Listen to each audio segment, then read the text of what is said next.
6 மாதம் வரையும் கெட்டு போகாத புளிக்காய்ச்சல் நம்ம வீட்டு ஸ்டைலில் 2 பொருளை வறுத்து நம்ம செய்ய போகிறோம். ரொம்ப சூப்பராக இருக்கும். எப்படி செய்கிறதுன்னு பார்த்துருவோமா?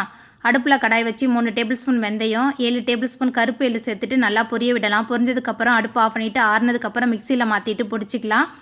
தாளிக்கிறதுக்கு தாராளமாக நல்லெண்ணெய் சேர்த்து நல்லெண்ணெய் சூடான பிறகு கடுகு, உளுத்தம்பருப்பு, கடலைப்பருப்பு, வேர்க்கடலை எல்லாமே சேர்த்துட்டு நல்லா பொரிய விடலாம். பருப்பு வகைகள்லாம் அதிகமாக சேர்க்கும்போது புளியோதரை ரொம்ப சுவையாக இருக்கும். கிள்ளி வச்சுருக்கிற 15 வரமிளகாய், தாராளமாக கருவேப்பிலை சேர்த்துட்டு நல்லா பொரிய விடலாம்.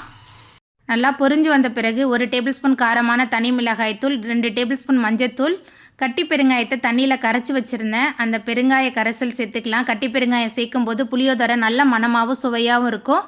இதில் திக்காக கரைச்சி வச்சுருந்த புளி கரைசல், தேவையான அளவுக்கு கல்லுப்பு, நல்லா கொதித்து எண்ணெய் பிரிஞ்சதுக்கப்புறமா பொடிச்ச பொடி வெல்லம் சேர்த்துட்டு நல்லா கலந்துட்டு கொதிக்க விடலாம். எல்லாம் சேர்ந்து நல்லா தளன்னு கொதிக்க ஆரம்பித்து எண்ணெய் பிரிஞ்சதுக்கப்புறமா அடுப்பு ஆஃப் பண்ணிவிட்டு ஆறுனதுக்கப்புறம் ஒரு பாட்டிலில் நம்ம ஸ்டோர் பண்ணி வச்சா 6 மாதம் வரையும் கெட்டு போகாமல் இருக்கும். வேக வச்சிருந்த சாதம் சேர்த்துட்டு மிக்ஸை சேர்த்து நல்லா கிளறி கொடுத்தோமா நம்மளோட புளியோதரை ரொம்ப சூப்பராக ரெடி ஆயிரும்.